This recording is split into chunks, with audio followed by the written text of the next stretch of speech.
السلام علیکم ورحمۃ اللہ وبرکاتہ۔ عزیز طالبات، اللہ تعالیٰ کی دعا سے امید ہے آپ سب خیر و عافیت کے ساتھ ہوں گے۔ آج ہم اپنی کتاب تفسیر و مصطلح الحدیث کا سبق نمبر 54 پڑھیں گے۔ المہمل۔ معرفت اور روات کو مصنف نے 21 انواع میں تقسیم کیا ہے، ان میں سے 7ویں نوع ہے مہمل۔ آج ہم یہاں سے اپنے سبق کا آغاز کر رہے ہیں۔ اللہم صلی علی محمد وانزلہ المقعد المقرب عندک یوم القیامہ۔ اب صفحہ نکال لیں تاکہ ہم باقاعدہ اپنے سبق کا آغاز کریں۔ بسم اللہ الرحمن الرحیم۔ المہمل تعریفہ لغۃ اسم مفعول من الاہمال بمعنى الترک۔ مہمل الاہمال سے اسم مفعول کا صیغہ ہے اہمال، جو کہ ترکن کے معنی میں ہے۔ کأن الراوی ترک الاسم بدون ذکر ما یمیزہ عن غیرہ۔ گویا کہ راوی نام اس طرح چھوڑ دیتا ہے کہ کوئی ایسا وصف ذکر کیے بغیر ہی جو اس کو دوسروں سے ممتاز کرے، تو اس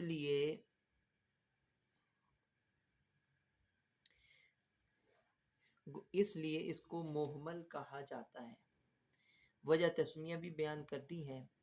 المہمل، یہ لغوی تحقیق یہ ہوئی، الاہمال سے اسم مفعول کا صیغہ ہے اہمال، جو کہ ترکن کے معنی میں ہے۔ ترکن کا معنی الترک کے معنی چھوڑ دینا۔ گویا کہ راوی بھی نام کو ایسی خصوصی وصف بیان کیے بغیر ہی چھوڑ دیتا ہے۔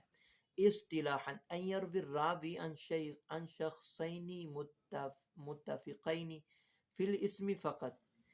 اصطلاحی تعریف یہ ہے کہ راوی دو ایسے شخصوں سے روایت کرے جن کے نام متفق ہیں، ایسے دو شخص کہ جن کے نام فقط متفق ہیں، او مع اسم الاب او نحو ذالک، یا پھر ان کے والد کے نام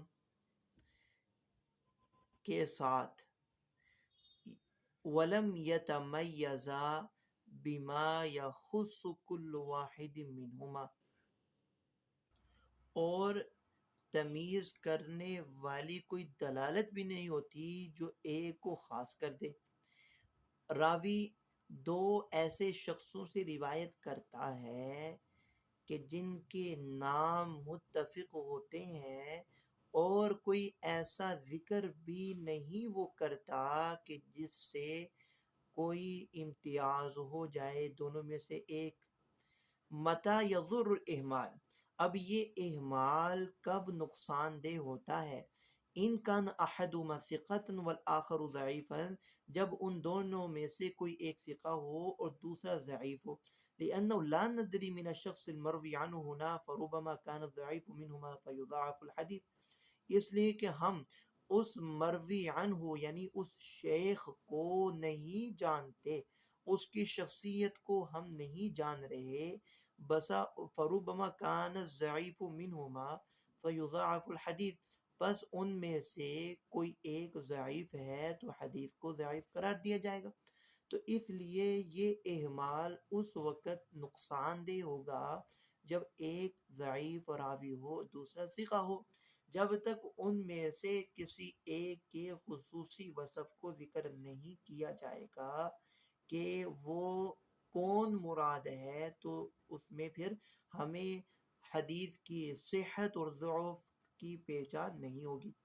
اما اذا كان الثقتين فلا يضر الاهمال بصحة الحديث، اگر وہ دونوں راوی ہی، وہ دونوں شیخ مروی عنہ وہ دونوں ہی ثقہ ہیں، تو پھر صحت حدیث میں اہمال کوئی نقصان نہیں پہنچاتا۔ لأن ایم منہما كان المروی عنہ فی الحدیث صحیح، ان دونوں میں جو بھی شیخ ہو چونکہ ثقہ ہیں اس لیے حدیث صحیح ہی رہے گی۔ مثال اذا كان الثقتين ما وقع للبخاری من روایته عن احمد، جو کہ امام بخاری روایت میں لے کر آ رہے ہیں عن احمد۔ دوسری مثال ہے اذا کان احدهما ثقة والآخر ضعیفا، کہ جب کوئی ایک ثقہ و دوسرا ضعیف ہو، اس کی مثال سلیمان بن داود و سلیمان بن داود، فإن كان الخولانی فهو ثقة، اگر سلیمان بن داود سے خولانی مراد ہو تو وہ ثقہ ہے، اور اگر اس سے یمامی مراد ہو تو وہ ضعیف ہے۔ لیکن راوی جب نام ذکر کرتا ہے تو سلیمان بن داود ذکر کر دیتا ہے، اسی کو کہتے ہیں محمل، کہ راوی شیخ دو شخصوں سے روایت لیتا ہو اور ان دونوں کے نام بھی متفق ہوں، لیکن راوی کوئی ایسی صراحت نہیں کرتا جس میں سے کسی ایک کی کا امتیاز ہو جائے۔ الفرق بین و بین المبہم، اب بتا رہے ہیں کہ محمل اور مبہم میں پھر کیا فرق ہے۔ الفرق بینہما ان المحمل ذکر اسمہ والتبس تعیینہ والمبہم لم یذکر اسمہ، کہ محمل اور مبہم میں فرق بنیادی یہ ہے کہ محمل میں نام ذکر کیا جاتا ہے جبکہ مبہم میں نام ذکر نہیں کیا جاتا۔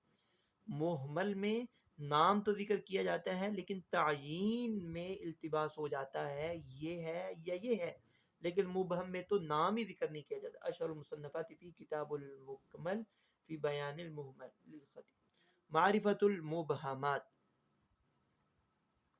تعریف لغت المبہمات جمع مبہم، مبہمات یہ مبہم کی جمع ہے، وہ اسم مفعول من الابہام، اور مبہمات ہو یا مبہم ہو یہ ابہام سے اسم مفعول کا صیغہ ہے، ضد الایضاح۔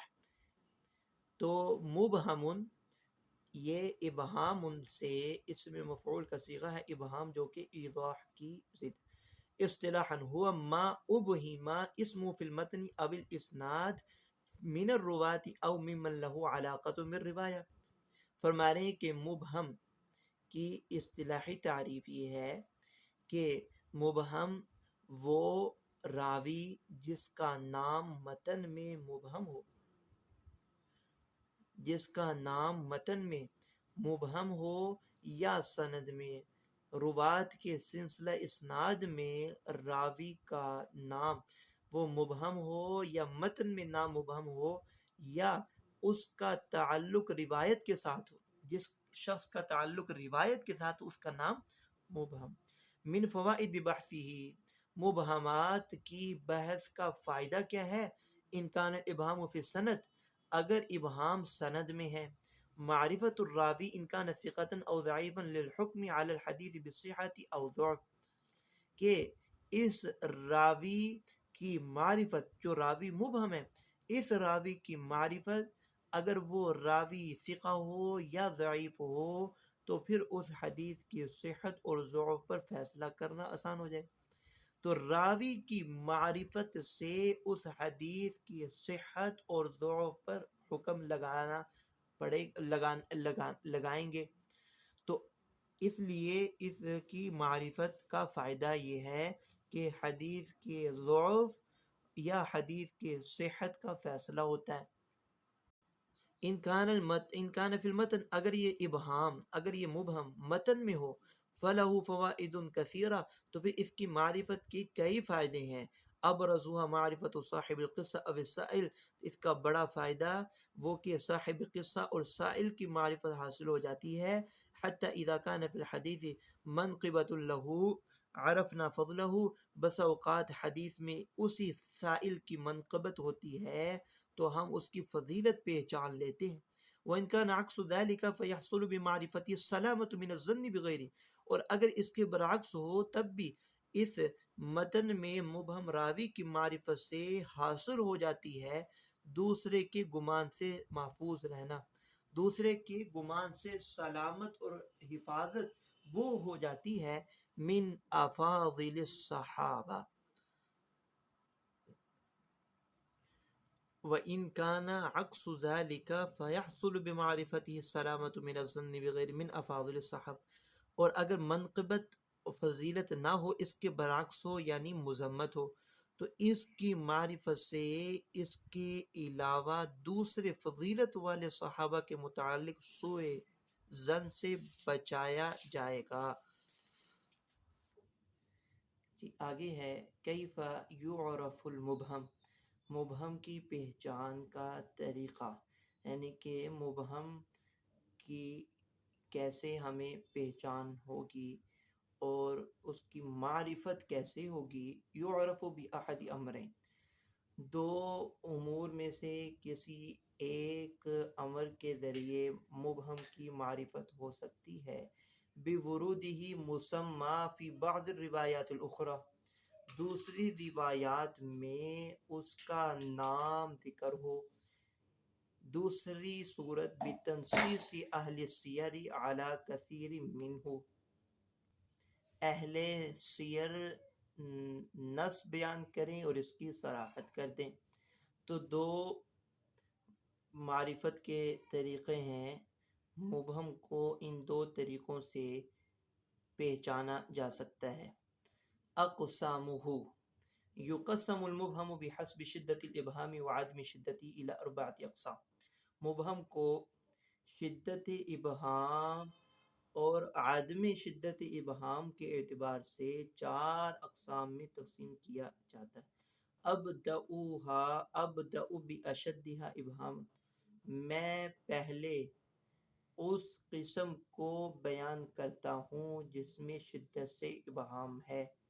رجل او امرأة كحديث ابن عباس ان رجلا قال يا رسول الله الحج كل عام هذا الرجل هو الاقرع بن حابس، جیسے کہ حدیث ابن عباس میں ہے کہ ایک شخص نے، رجل نے کہا یا رسول اللہ حج ہر سال ہے، تو یہ رجل اقرع بن حابس ہیں جس کی معرفت ہمیں دوسری روایات میں ہوتی ہے۔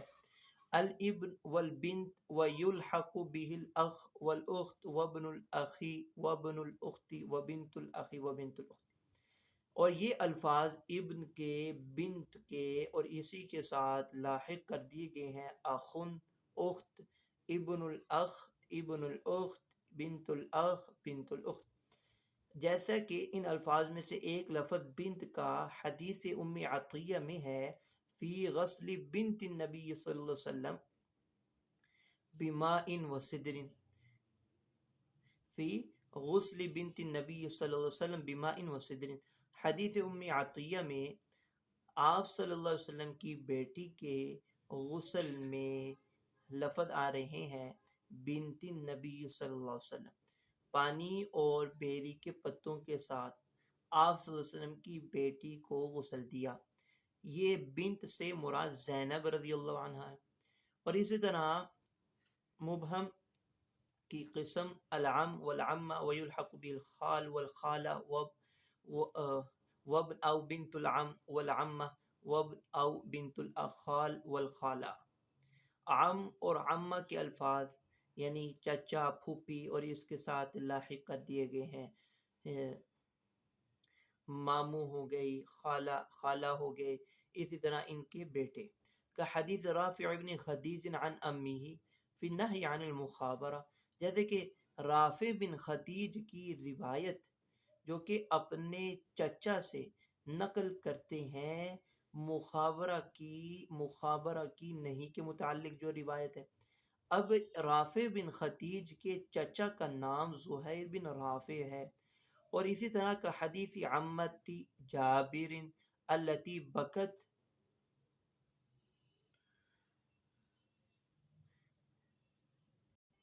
اباہ لما قتل یوم احد، اسم عمتی فاطمہ بنت عمر، حضرت جابر کی پھوپھی جو کہ روئی تھیں، لما قتل یوم احد، احد کے دن ان کے والد کا انتقال ہوا، احد کے دن ان کے والد کی شہادت ہوئی، اس سبب وہ جو روئی تھیں۔ تو عمتی ہی جابر رضی اللہ تعالیٰ عنہ کی پھوپھی کا نام فاطمہ بنت عمر ہے۔ الزوج والزوجہ کا حدیث صحیحین فی وفات زوج سبیعہ، اسم زوجها سعد بن خولہ، وحدیث زوجہ عبد الرحمن بن الزبیر التي كانت تحت رفاعہ القرظی، عبد الرحمن بن زبیر کی زوجہ جو کہ نکاح میں تھی رفاعہ قرظی کے، فطلقها عبد الرحمن بن زبیر نے ان کو طلاق دے دی تھی. اسمہا ان زوجہ کا جو نام ہے تمیمہ بنت وہب ہے. اشہر المصنفات فی صنف فی هذا النوع عدد من العلماء، یعنی کہ اس نوع میں ایک کثیر تعداد میں علماء نے تصنیف کی ہے. منہم عبد الغنی بن سعید، عبد الغنی بن سعید والخطیب والنووی، یعنی کہ ان حضرات نے اس نوع میں کتب تصنیف کی ہیں. وَأَحْسَنُهَا وَأَجْمَعُهَا كِتَابٌ المستفاد من مبہمات المتن والاسناد لولی الدین العراقی. ان میں سب سے زیادہ جامع اور خوبصورت کتاب المستفاد من مبہمات المتن والاسناد، جن کے مصنف کا نام ولی الدین العراقی ہے. اگلی نوع ہے معرفت الوحدان، وحدان کی معرفت. تعریف اللغت الوحدان بضم الواو جمع واحد. وحدان یہ واحد کی جمع ہے، واحد کی جمع. اصطلاحاً هم الرواة الذين لم يروي عن كل واحد منهم الا راو واحد. وحدان سے مراد وہ ایسے روات ہیں لم یروی عن کل واحد منہم کہ ان میں سے ہر ایک سے کسی ایک راوی نے روایت کیا ہو.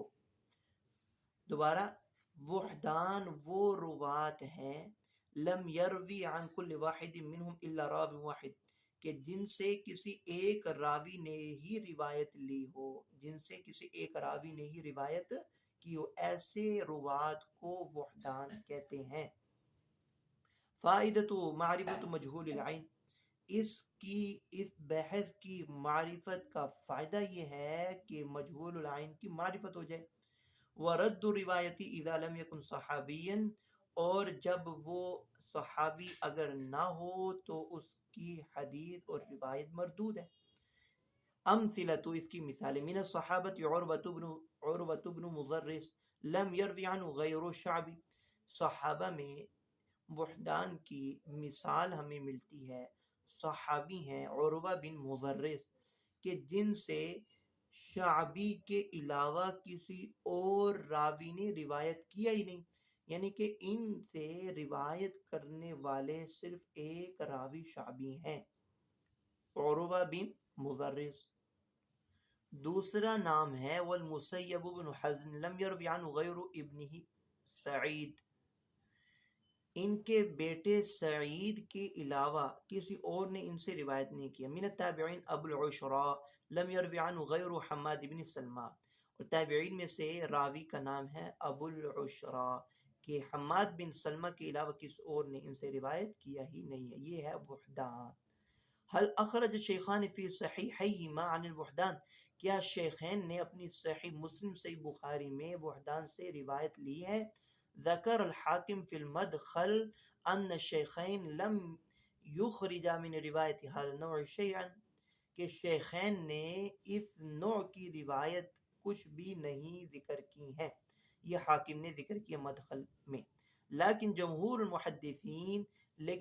محدثین کی رائے یہ ہے، وہ یہ کہتے ہیں ان فی الصحیحین احادیث کثیر عن الوحدان من الصحابہ، کہ وحدان من الصحابہ سے کثرت کے ساتھ احادیث صحیحین کی موجود ہیں جو کہ وحدان صحابہ وحدان سے روایت ہیں. منہا حدیث المسیب فی وفات ابی طالب، جیسے کہ حضرت مسیب بن حزن کی حدیث ہے ابو طالب کی وفات میں، جس کو شیخین نے تخریج کیا ہے، اپنی کتاب میں ذکر کیا. حدیث قیس بن ابی حازم عن مرداس الاسلمی یذهب صالحون الاول فالاول لا راوی لمرداس غیر قیس والحدیث اخرجہ البخاری. اور اسی طرح یہ روایت بھی امام بخاری نے اپنی کتاب صحیح بخاری میں تخریج کی ہے. اشہر المصنفات فیہ کتاب المنفردات والوحدان، امام مسلم کی کتاب ہے المنفردات والوحدان، یہ مشہور تصنیف ہے اس نوع کی. اگلی نوع ہے 10ویں معرفت من ذکر باسماء و او صفات مختلفہ، کہ ان روات کی معرفت جن کے نام ذکر کیے جائیں یا ان کی صفات مختلف ذکر کی جائے ان کی معرفت. تعریفہ وراو وصف باسماء او القاب او کنا مختلفت من شخص واحد او من جماعہ. وہ راوی جس کے نام ناموں کو ذکر کیا جائے یا القاب کو یا کنیت مختلف کنیتوں کو ذکر کیا جائے. راوی ایک ہو، اس کے مختلف ناموں القاب اور کنیتوں کو ذکر کیا جائے، شخص واحد ہو یا جماعت میں سے ہو. اس کی مثال محمد بن السائب الکلبی سماه بعضهم ابا النضر وسماه بعضهم حماد بن السائب وسماه بعضهم ابا سعید. محمد بن صاحب کلبی، بعض حضرات نے ان کا نام ذکر کیا ابو النضر، بعض نے ان کا نام ذکر کیا ہے حماد بن صاحب، بعض نے ابو سعید. تو ایک راوی کہ جس کے مختلف نام القاب یا کنیتیں ذکر کر دی جائیں، اس کو کہتے ہیں معرفت من ذکر اسماء و صفا او صفات مختلفہ. من فوائدہ، اس نوع کی معرفت کا فائدہ کیا ہوتا ہے؟ عدم الالتباس فی اسماء شخص واحد، فی اسماء الشخص الواحد، ایک شخص کے نام میں التباس نہیں ہوتا. ایک شخص ہے جس کے مختلف و متعدد نام القاب یا کنیتیں ہیں، تو اگر ہمیں اس ناموں کا ادراک اور معرفت ہو جاتی ہے تو ہمیں فائدہ یہ ہوتا ہے شخص واحد کے ناموں میں التباس نہیں رہتا. وعدم الظن بأن اشخاص متعددون، اور یہ گمان نہیں رہتا کہ یہ متعدد اشخاص ہیں. ہمیں معلوم ہو جاتا ہے کہ یہ ایک شخص کے متعدد نام ہیں یا القاب ہیں یا کنیت. کشف تدلیس الشیوخ، تدلیس الشیوخ سے بھی حفاظت رہتی ہے، تدلیس الشیوخ سے بھی پردہ ہٹ جاتا ہے. استعمال الخطیب کثیر من ذلك فی شیوخہ، خطیب بغدادی نے اپنے شیوخ میں کثرت سے اس کا استعمال کیا ہے. فیروی فی کتبی مثلا عن ابی القاسم الازہری وعن عبید اللہ بن ابی الفتح الفارسی وعن عبید اللہ بن احمد بن عثمان الصیرفی والکل واحد. جبکہ یہ تمام کے تمام ایک ہیں لیکن ان کے متعدد نام القاب ذکر کیے ہیں خطیب بغدادی نے اپنی کتاب میں. کبھی کہا ابو القاسم الازہری اور کبھی کہا عبید اللہ بن ابی الفتح فارسی اور کبھی کہا عبید اللہ بن احمد بن عثمان الصیرفی، جبکہ یہ تمام کے تمام ایک. اشہر المصنفات فی ایضاح الاشکال للحافظ عبد الغنی بن سعید موضح اوہام الجمع والتفریق للخطیب البغدادی. اگلی نوع ہے معرفت المفردات من الاسماء والکنہ والالقاب. مفردات کی معرفت. المراد بالمفردات، مفردات سے مراد ان یکون لشخص من الصحابة او الرواة عامة او احد العلماء اسم او کنیت او لقب لا يشارك فی غیره من الرواة والعلماء، کہ صحابہ یا عام روات میں سے یا کسی عالم میں سے کسی کا کوئی نام ہو یا کنیت ہو یا لقب ہو کہ جس میں کوئی دوسرا راوی یا عالم شریک نہ ہو، اس کو کہتے ہیں مفردات. صحابہ میں سے یا عام روات میں سے یا کسی ایک عالم میں سے کسی کا نام کنیت لقب ایسا جس میں کوئی دوسرا شریک نہ ہو. وغالباً ما تکون تلک المفردات اسماء غریبہ، اور اکثر طور پر یہی مفردات غریب اور نادر نام واقع ہوتے ہیں. یہی مفردات اسماء غریبہ ہوتے ہیں. یصعب النطق بہا، جن کا ادائیگی مشکل ہو جاتی ہے. یہی اسماء غریبہ ہوتے ہیں جن کی ادائیگی، جن کا تلفظ، جن کا ادائیگی وہ مشکل ہوتی ہے. فائدۃ معرفتہ عدم الوقوع فی التصحیف والتحریف فی تلک الاسماء المفردہ الغریبہ. اسماء مفردہ غریبہ میں تصحیف اور تحریف میں واقع ہونے سے حفاظت ہو جاتی ہے.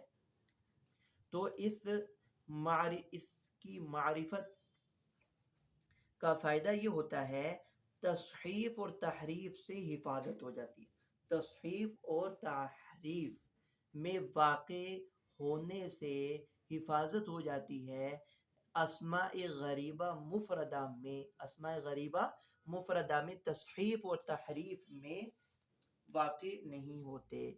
امثلہ، تو اس کی مثالیں دیکھیں گے تو آپ کو وضاحت ہو جائے گی۔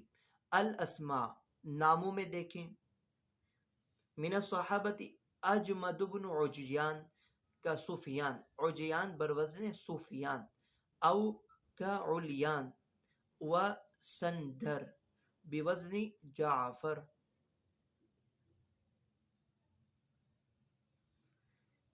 اجمد بن عجیان، یہ ایک صحابی کا نام ہے، اجمد بن عجیان، سفیان کے وزن پر ہے یا علیان، و سندر بروزن جعفر۔ اب یہ ایسے نام ہیں کہ ان ناموں میں کوئی دوسرا شریک نہیں ملتا، کوئی ایسا نہیں کہ جو دوسرا بھی ان ناموں میں مشترک ہو۔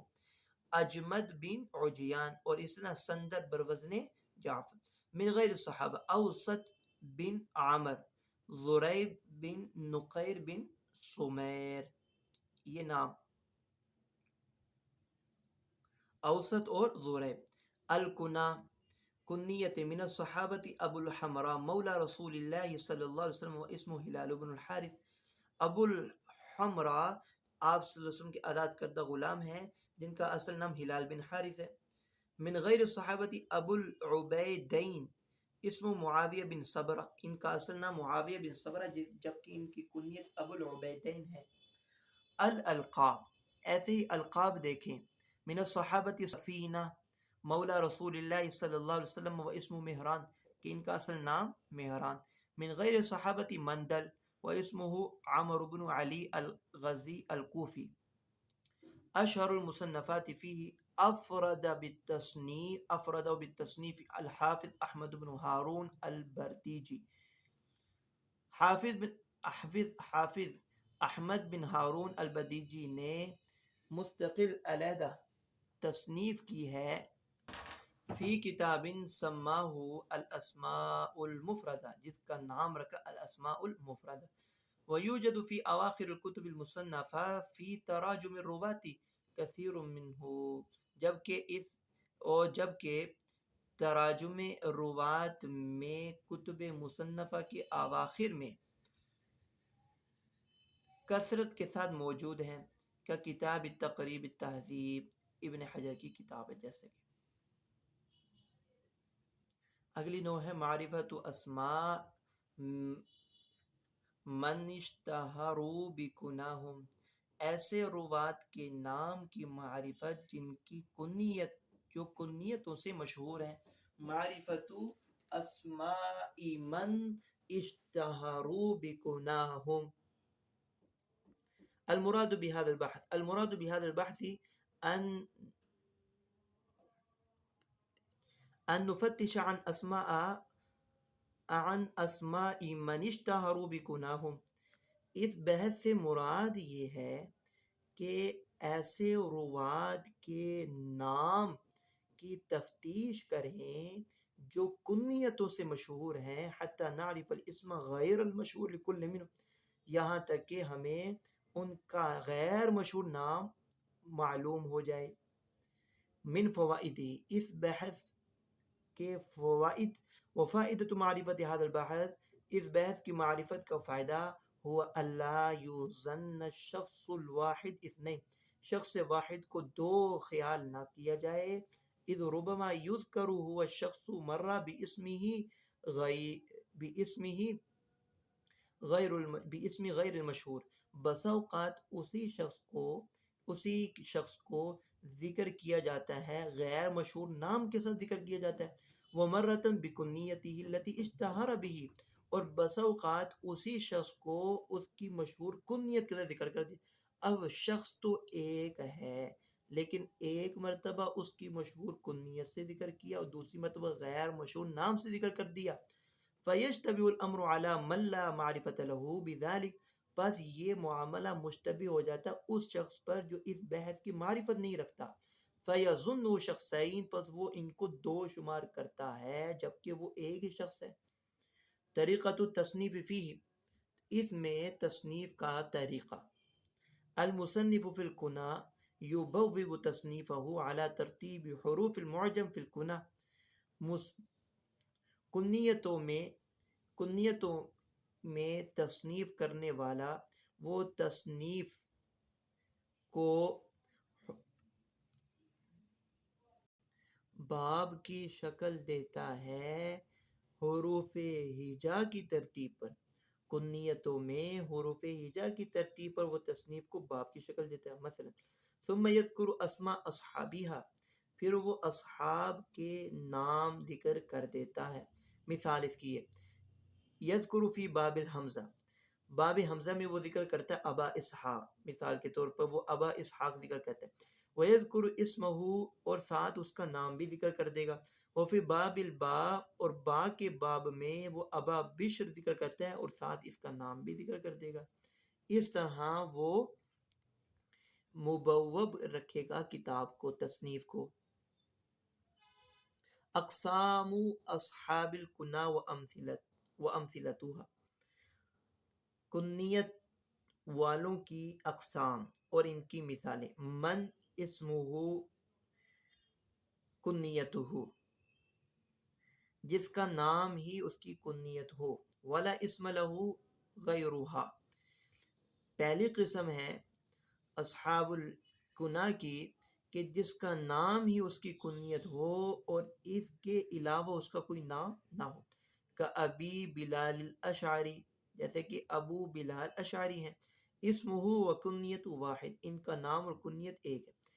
دوسری قسم، من عرف بکنیتہ، کہ جو اپنی کنیت سے معروف و مشہور ہو، ولم يعرف الہ اسم ام لا، لیکن یہ معلوم نہ ہو کہ اس کا نام ہے بھی یا نہیں۔ جیسا کہ ابی انا صحابی ہیں جو کنیت کے ساتھ ہی معروف و مشہور ہیں، ان کے نام کی معرفت حاصل نہیں ہے۔ تیسری قسم، من لقب بکنیتہ، جو کہ کنیت کے ساتھ ہی اس کا لقب دیا گیا ہو، یا یہ کہہ لیں کہ جو شخص کنیت سے ملقب ہو۔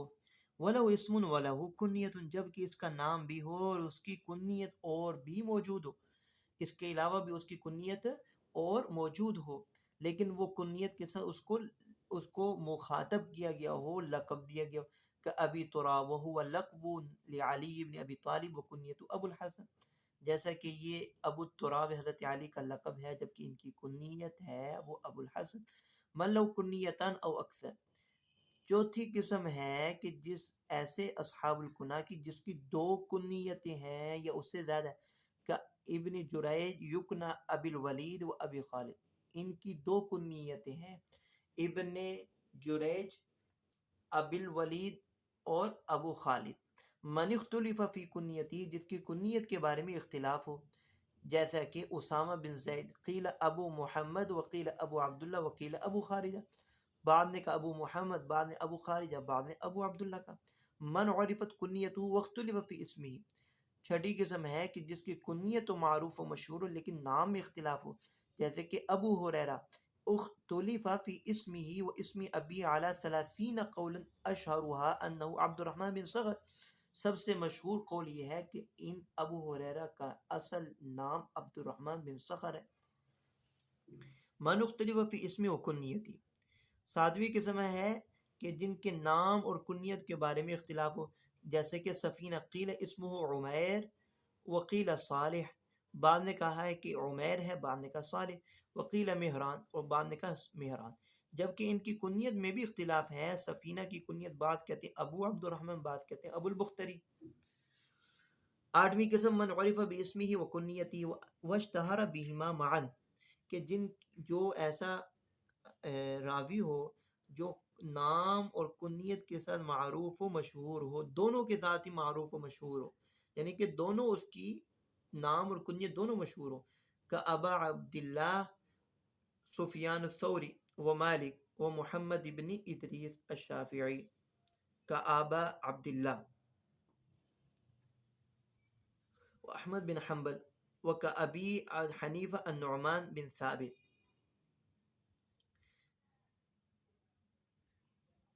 یہ جتنے بھی نام ہیں، سفیان ثوری ہے، مالک ہیں، محمد بن ادریس الشافعی ہے، احمد بن حنبل، یہ نام سے بھی معروف و مشہور ہے، اور ان کی کنیت ہر ایک کی ابو عبداللہ، ابو عبداللہ. اور امام ابو حنیفہ سے بھی معروف و مشہور ہے، اور نام نعمان بن ثابت سے بھی. من اشتہر بکنیتی مع معرفت اسمہ، نام کی معرفت کے ساتھ کنیت سے جو مشہور ہو. ابو ادریس الخولانی اسمہ عائذ اللہ، یعنی کہ نام کی معرفت تو ہے لیکن کنیت زیادہ مشہور ہے. من اشتہر باسمی مع معرفت کنیتی، اگلی قسم ہے کہ نام مشہور ہو، کنیت معروف ہو، کا طلحہ بن عبید اللہ التیمی وعبد الرحمن بن عوف والحسن بن علی بن ابی طالب کنیتہم جميعا ابو محمد، جبکہ ان کی کنیت اتنی معروف مشہور نہیں ہے جتنا کہ ان کے نام مشہور ہیں. ان کے نام ان کے یہ ہیں: طلحہ بن عبید اللہ التیمی، عبد الرحمن بن عوف، حسن بن علی بن ابی طالب. ان کے نام مشہور ہیں جبکہ ان کی کنیت بھی معلوم تو ہے، سب کی کنیت ابو محمد. اشہر المصنفات فی، لقد صنف العلماء في الكنى مصنفات كثيرة وممن صنف فی علی بن المدینی، کہ جنہوں نے اس نوع میں تصنیف کی ہیں، کتب کی، ان کے نام علی بن مدینی، مسلم، نسائی. اشہر هذه المصنفات المطبوعہ، ان مصنفات تصنیفات میں سب سے زیادہ مشہور کتاب الکنا والاسماء للدولابی ابی بشر محمد بن احمد، ان کی کتاب ہے. آگے ہے معرفت الالقاب، 13ویں نوع ہے معرفت روات کی، معرفت القاب. تعریف لغت، الالقاب جمع لقب، لقب کی جمع ہے القاب. واللقب كل وصف اشعر برفعت او ضعات او ما دل على مدح او ذم. لقب ہر وہ وصف ہے جو رفعت پر یا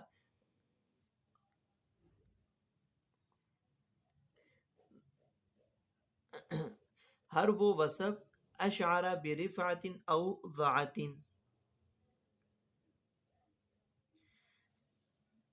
جو موصوف کی بلندی پر یا تحقیر پر دلالت کرے، جو موصوف کی بلندی پر یا اس کے گھٹیا پن ہونے پر دلالت کرے. او ما دل علی مدح او ذم، یا مدح یا مذمت پر دلالت کرے، اس کو لقب کہتے ہیں. المراد بهذا البحث هو التفتيش والبحث عن القاب المحدثين ورواة الحديث لمعرفته وضبطه. اس بحث سے مراد محدثین کے القاب سے بحث کرنا اور تفتیش کرنا، اور حدیث کے روات اور محدثین کے القاب سے بحث اور تفتیش کرنا ہے، تاکہ ان کی القاب کی معرفت حاصل ہو جائے اور اس کو یاد کر لیں. تو محدثین کے القاب کی معرفت حاصل ہو جائے، یہ مقصد ہے. فائدتہ، اس بحث کا فائدہ. وفائدۃ معرفت الالقاب امران، دو فائدے ہیں. ہما عدم ظن القاب اسامی واعتبار الشخص الذي يذكر تارة باسمه وتارة بلقب شخصين وهو شخص واحد.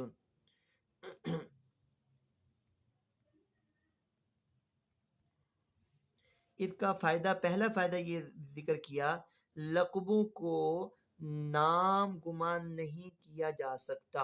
اسامی اسم کی جمع ہے، کہ لقبوں کو القاب کو نام گمان نہیں کیا جا سکتا.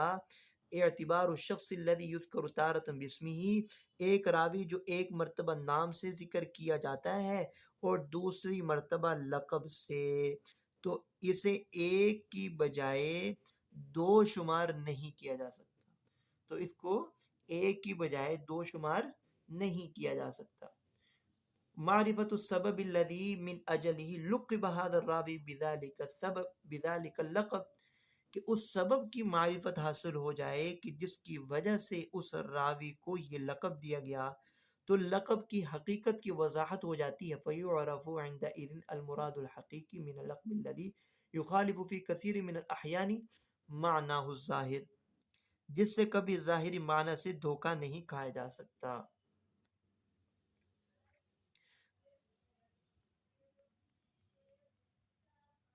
اقسامہ، القاب کی اقسام، الالقاب قسمان وہما، اور وہ اقسام یہ ہیں: لا يجوز التعریف به وهو ما يكره الملقب به، پہلی قسم وہ لقب جس سے تعارف جائز نہیں ہے.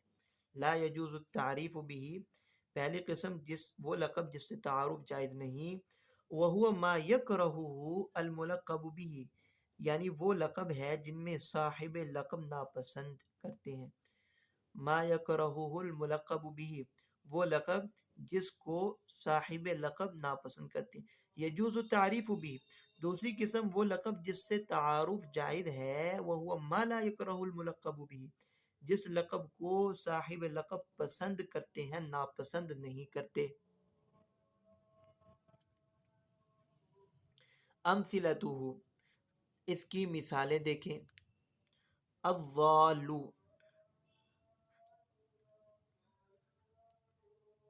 لقب لمعاویة بن عبد الکریم الضال، لقب به لأنه ضل فی طریق مکہ. اب دیکھیں الضال، یہ معاویہ بن عبد الکریم ضال کا لقب ہے، اور ان کو اس وجہ سے یہ لقب دیا گیا کہ ایک بار مکہ کے راستے جاتے ہوئے بھٹک گئے تھے. تو یہ نہ صرف ہمیں راویوں کے القاب کی معرفت ہوتی ہے، بلکہ فائدہ یہ بھی ہوتا ہے کہ ہمیں اس لقب کی علت اور اس لقب کی اصلیت بھی معلوم ہو جاتی ہے کہ ان راویوں کو یہ لقب کس سبب سے دیا گیا. الضعیف، لقب عبداللہ ابن محمد الضعیف، یہ عبداللہ بن محمد الضعیف کا لقب ہے. لقب به لأنه كان ضعیفا فی جسم لا فی حدیث، عبداللہ بن محمد کو یہ ضعیف لقب اس لیے دیا گیا کہ وہ جسمانی طور پر ضعیف تھے نہ کہ حدیث میں.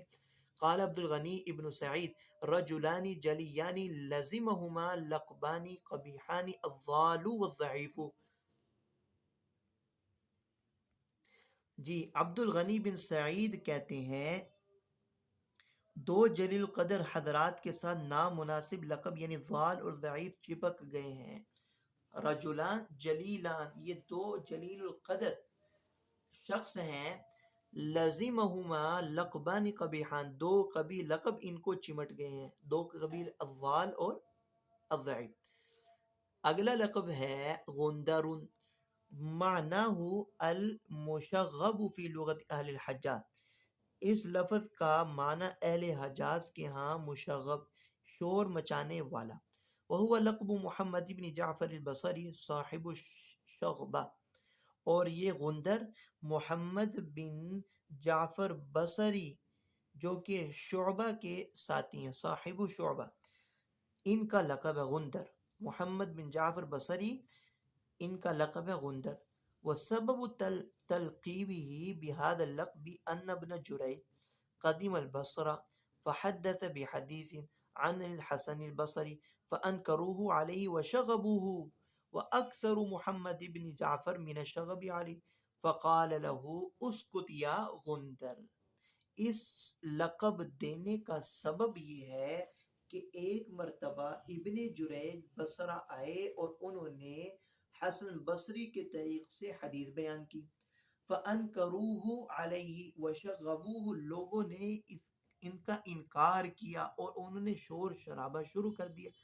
تو اس مجمع میں جس نے سب سے زیادہ شور و غل کیا تھا وہ تھے محمد بن جعفر. فقال له، کہ جس پر ابن جریج نے ان سے کہا اسکت یا غندر، تو اس سے ان کا لقب پڑ گیا غندر. غنجار، اگلا ایک لقب کی مثال دی ہے غنجار. یہ لقب عیسیٰ بن موسیٰ التیمی، عیسیٰ بن موسیٰ التیمی کا لقب ہے. لقب بغنجار لحمرۃ و جنتیہ، یہ عیسیٰ بن موسیٰ تیمی کا لقب ہے اور اس کی وجہ یہ ہے کہ ان کے رخسار سرخ تھے. غنجار، ان کے رخسار سرخ تھے. وجنتیہ، رخساروں کو کہتے ہیں.